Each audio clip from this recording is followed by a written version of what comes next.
Now, what is 24th to 30th June all about? It's Drug and Substance Abuse Week. It's a critical period dedicated to raising awareness about the dangers of drug and substance abuse, promoting prevention strategies, and supporting individuals and families affected by addiction. So this whole week actually aims to educate communities about the various types of substances that can be abused, the signs and symptoms of addiction, and of course the long-term effects on physical and mental health. And it also highlights the importance of seeking help and the resources available for those struggling with substance use disorders. So this week, there were various activities that actually took place, workshops, community discussions, and so forth. It's so important because awareness is key. So we are honored to have Brother Ebrahim Dawood from RAUF in the studio with us. Of course, I think there's nobody better to chat about this topic with. So assalamu alaikum, Brother Ebrahim, and welcome to Urban Women. Wa alaikum salam. Alhamdulillah. Good to be on your show. Alhamdulillah. Alhamdulillah. We had you on when I first began.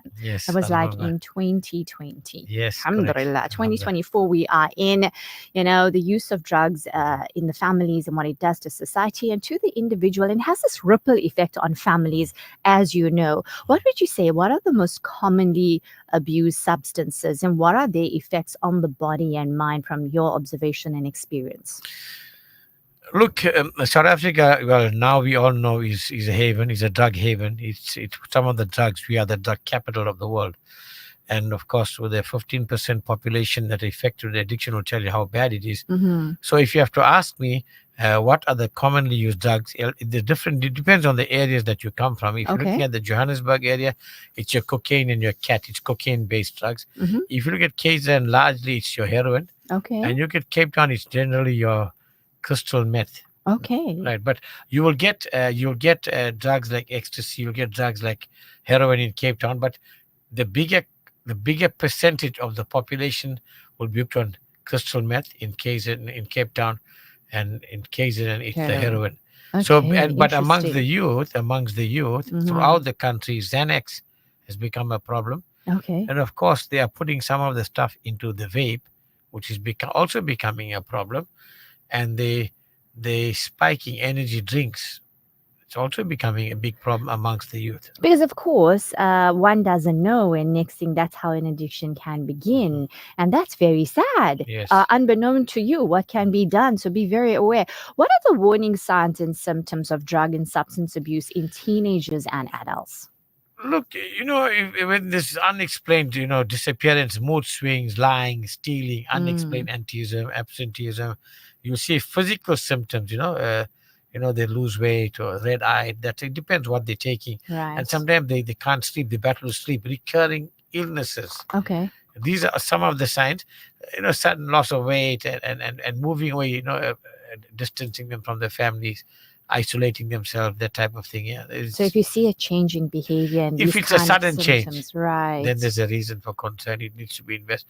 Maybe not directly, but observe before you approach the person. Yes. And see what are the possibilities so that you've got good background.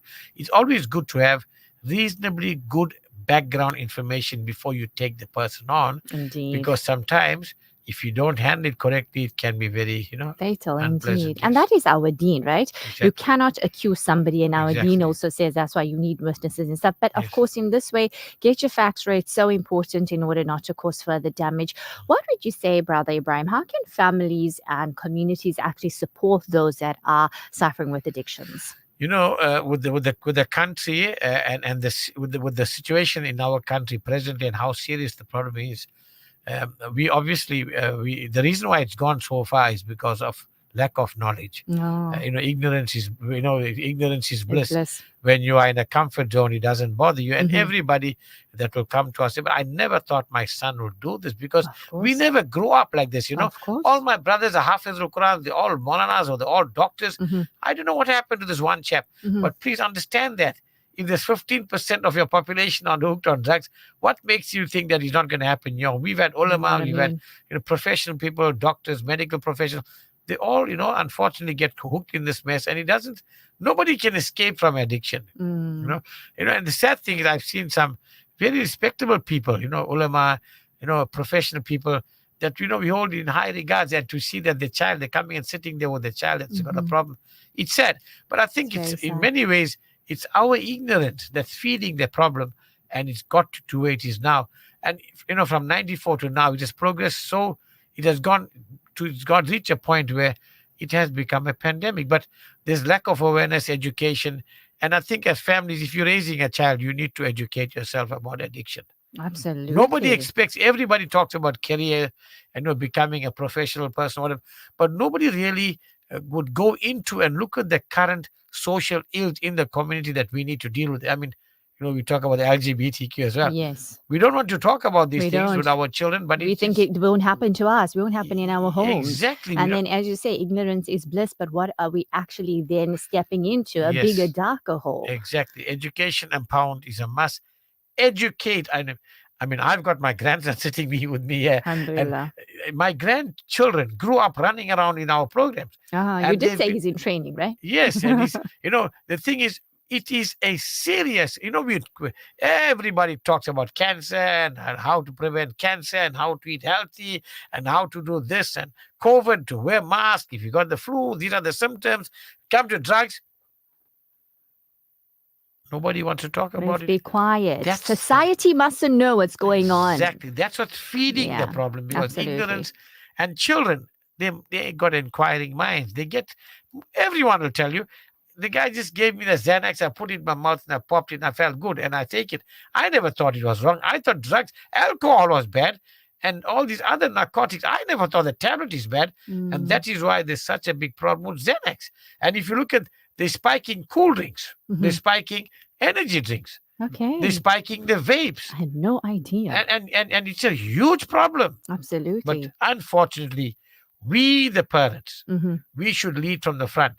Go and sit in RAUF runs about 18 support groups throughout the country. And we are saying, you don't have to go to a RAUF program. You go to any support group. Right. Educate yourself. Look at the success rate. The chances of getting somebody out of it is only 1%. Oh. So when you get in, it's easy. To get out, it's almost impossible. You are so right. It takes such self-discipline to say, I want to come out of this addiction. And it begins with the individual. You can take the horse to the water. And I know at the end of the day as well, Rauf, I'm sure you do a lot of counseling, because there's some void deep down. It always goes down to what's the lack? What are you trying to obviously numb within you? And that is why mental health, I think, is so important, so that you try and get the healthy way to heal instead of numbing. And of course, there's so many different ways we can get into it, but it goes back to ourselves. Yes, but then also our style of parenting children. If you have to ask, and we all know this, when we were young and we did something wrong, mom would talk with this, the slippers or she get quite heavy on us. Yeah. But okay, I'm not saying we must do that. But what I'm saying is, where's the accountability? When children do something wrong these days, we laugh about it. Yeah. When they misbehave in school, you get a complaint, we laugh. The parenting, the way, we need to cultivate good, strong, emotional, balance, so that children can deal with all types of challenges. 100%. Now, if the child, we are doing all the thinking for them, all the stressing for them. When they got assignments, we do it. 100%. When there's any work at school is a problem, we want to sort it out. Yep. Where is a child being allowed to cultivate their own inner strength? Absolutely. And it makes them emotionally very weak people. Absolutely. So academically, he's excelling, but emotionally, he's totally imbalanced. He doesn't know how to deal. Absolutely. So any little problem can trigger a major, Absolutely. problem, Absolutely. And then if they can't cope, what will they do? Coping mechanisms. Escapism, and probably drugs. The drugs. Absolutely. Yes. To wrap up, what would you say? What are some effective prevention strategies to reduce the risk of substance abuse amongst the youth? Yes. Well, this is where we are busy now, and we're busy throughout our drug awareness is a daily thing. For us, it's just a norm. But of course, because it's this time of the year, we get a lot of radio, print, social media interviews that we have to do.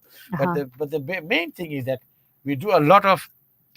The thing is, we need to get them when they're young. We need to get them when they're young. Get into schools. We need to educate children from a young age. We need to get onto more platforms, talk to more people, and let people understand that addiction is not something that you can just walk away from. It's hard work. And they need to understand how serious. And I am saying the best way to prevent prevent it is empowerment and education. Absolutely. The first people that should be educated are the parents and the caregivers.